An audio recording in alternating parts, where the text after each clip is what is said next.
My NDE has me thinking about our life as a world right now again. And this time it's around my actual autoimmune disease, TTP-HS. It's a blood disease, and they don't know how I got it. I just was categorized in the phenomenon category. Um, the reason that I'm bringing it up is that through this um, autoimmune disease, I and the actual time in heaven going in as an atheist, I came back with a new normal. And the new normal includes a new normal of my physical well-being and a new normal of actually honoring God and heaven and Jesus and all these souls that I've met in heaven. I didn't do that before. So that was a new normal for me. One of the things, as I've mentioned in previous recordings, where I sat with Jesus in heaven and we watched three life reviews, and it was the slaughtering of the Native Americans in the 1100s, it was the Holocaust, and then the Civil Rights Movement. And I thought, oh my God, this is the most tragic, saddest thing that I could ever experience. And I couldn't understand why I was being asked to watch these.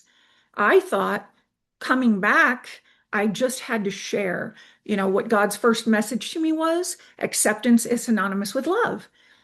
And so I've always thought that these three main and major world events were about acceptance. It's more than that, really. It's more than that. There was a new normal that came as a result of the the after effects of what took place in those time periods that we were watching. And that new normal included the desecration of lives and families and belief systems. And it affected everyone, except it didn't directly affect everyone until World War II. But that's how humanity thinks. I know we're all directly affected. Whether you think that you're directly affected or not, I don't care where it is in the world. You can be on the opposite side of the world and it happened 25 years ago and you were 5 years old then. Doesn't matter. It still affects you. And I'm writing my book about that and how it affects you. But what I want to share with you right now is that that new normal somehow got translated into tolerance. So these behaviors, these outrageous behaviors from these leaders who made decisions to destroy lives, to obtain their power, the greed, et cetera, it was not inclusive for everyone's well-being. No, it never was. And these events that I share with you that I watched from heaven need to be thought about every single day that we don't do this again. And yet here we are doing it again. It's happening right now on Earth. And what's tragic, again, is that it's one, that it's happening again, and that needless wars are going on and needless killing of people and bombs and children dying and men and women. And for what? So here's what got me. I'm looking at what we're all faced with right now. I am not in support of war. Okay. I'm in the United States. This is where I was born, but I am not in support of war by any means. This is really, um, really very sad that we're being dragged into something and told whatever is being spouted off right now. It makes no sense. It absolutely makes no sense. And here's why. Because we have these leaders that claim to be Christians. Okay. All right, fine. So these Christians, according to what they believe, are following the ways of Jesus Christ himself. Okay. Well, then you've got Islam and you've got, the Middle East, and you have Christians there. You also have Islamists there, and you also have Jews. And so here are three main religions in our world. And yet, somehow, people as a whole are justifying what's going on. Not everybody, because I'm an ex-Catholic, ex-atheist, and now everything is about love. But why are people who claim to be supporting a religious belief system justifying the murder of innocent lives? I don't get it. How is that godly? How is that following the ways of the Lord? How is that following Jesus? And you know what? I didn't grow up as an Islam, but I will say this. When I met Prophet Muhammad in heaven, it was so incredible. I didn't know who he was. And he sat at God's table with the rest of us, or I should say, I sat with all of them, the rest of them. But he was directly across from me. There was no division. Everyone was in harmony, and they were all there to support the loving quest of God's mission to get his messages to me to bring them back to earth. And so that's what I'm trying to do. I'm bringing this back to earth. And I am not stepping on any Muslim's toes, any Catholic's toes, any Jews' toes, any Christians' toes. I'm not stepping on any of your toes. I'm saying, I love God. I love Jesus. I love Prophet Muhammad, and I pray to them every day. But where is it in your affiliations with any of these religions that states you can justify murdering someone? In fact, I don't remember what it's called, but I'm researching it right now for my next book. The Quran actually has, I forget what you call them because I'm not religious. But anyway, there's a paragraph that talks about taking the life of another life is like taking the life of the whole world. It holds humanity as being sacred. And in the Catholic Church, the fifth commandment is thou shalt not kill. That I had to grow up with and I had to learn. And yet here we are killing. The Christians identify with that. The Jews have their own, thou shalt not kill. And yet people are dying. And we're not unifying together as the loving beings that we are saying we represent here on earth. And instead, there's this continued division, which is what destroyed everything previously. When these climaxes of the world happen, it's so complex, and there are so many reasons as to how it got here. But the ultimate reason is that love is not understood. Respect is not understood. And if you think there's a difference between you and someone else because they're living in the Middle East or in Asia and, they're following Buddha or Kuan Yin or Prophet Muhammad, may peace be upon him. You know what?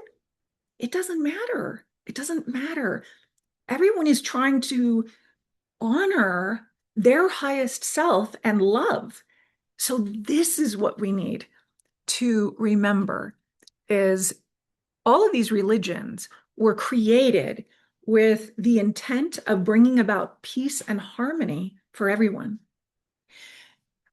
Because ultimately, when you think about this, humanity doesn't look at the warnings that are coming. Now, I can't say all of humanity because right now there are a lot of people who are saying, stop, absolutely stop. We do not support this war. I'm one of them, and credit goes out, kudos to everybody who is doing this. I don't care where you are in the world. I'm so grateful that you're doing this. But let me just say this. I don't want it to get to the point where we have a World War III, which is what I've been shown in heaven. We don't have to do this, okay? It's a choice. And the choice is how to communicate and how to make, um, like the United Nations. Actually, they kind of ditched inhumanity and dipped out at one point. I'll be talking about that in my book. But there's the human rights, the Declaration of Human Rights, that was written as a result of World War II. I believe that was 1948. So, you know, why is it that these things are written after the fact? And why are we as a humanity, number one, not even taking into account the Declaration for Human Rights or the human rights, however it's said? I can't even think about it right now. Just follow it. It's already there. And the whole reason that that was created was to protect children, the innocence of children, so that no wars would ever be upon them again. And look at what's happening right now. It sickens me. There are innocent lives, and children included, that are dying, and bombs are going off. I didn't look, I do not support it. And I really hope that whoever's watching this, get it out to your friends. If this resonates with you, that you can stand in support of a unification for humanity, for love's sake, because that's why we're all here, is to correct our world with the energy of love. That's it. So show up as love. You know, we feel powerless in moments, but if we keep talking about it and give it life, give love the attention that it deserves and that it needs, it's not going anywhere. I mean, it'll never go anywhere anyway, but it needs to be paid attention to. And if that means, you know, calling up a senator or Congress or neighbors, showing up at your church and, you know, participating in bringing peace to our world. That's what we can do. You know, we as an individual don't have the power to just say stop, although there are some who do and are choosing not to. However, we as an individual can't give up the power that we do have. And that is, we can use our voices and we can say, this isn't right. Nope, I don't support this. And I want everybody to know I don't support this. And I love you. And I don't care where in the world you are loved. And heaven is with everyone. And for those of you who think, how could God let this happen? God's not letting this happen. Humanity does this to itself. Humanity has the power to make decisions. If God tells you, do it this way, then he's not giving you free will. It's complex. But I've been faced with God literally in heaven, and I've had conversations with him. And it's so serious that I can't sit back and look at one more thing that's going on without saying something else. So back to my autoimmune disease, that was my new normal. Okay. So I had to recondition myself physically, but that reconditioning also included emotional and spiritual, because it is a compound situation. I'll just call it a situation. And you're affected on every level. So what's going on right now in our world is a compound situation where it is challenging us emotionally, psychologically, and physically. And this should not be happening. I don't support it. And I am praying for everyone in our world to find the way to use your voice to help support another. I don't care what their religion is, as long as they're not harming anybody. Just support the others and pray for others what you pray for yourself. That's what we're supposed to do. That's what it's all about. So whether you follow Jesus or Prophet Muhammad, may peace be upon him, or you follow just God or Buddha or Kuan Yin or Sitting Bull, White Eagle. You know what? Just step up and share their wisdom where you can. So, speaking of White Eagle, I remember him saying to me in heaven, Megan, when you come across a white feather, I want you to ask yourself, are you doing or are you being? And in that moment, I didn't know how to respond. And he could see it on my face. So he said, I'm not, I don't expect an answer. I don't want you to answer this. I just don't want you to forget it. So I'm not forgetting it. And I was reminded of him 2 mornings ago when I was out pulling weeds in my yard. And on top of one of the weeds was this little tiny white feather. And I thought, wow, how beautiful. So I'm sharing that message with you. Wherever you see the sign, even if it's weeding your garden, pay attention to the signs. And may peace be upon everyone, everywhere, always, because everyone deserves to know that they are worthy of love in every way.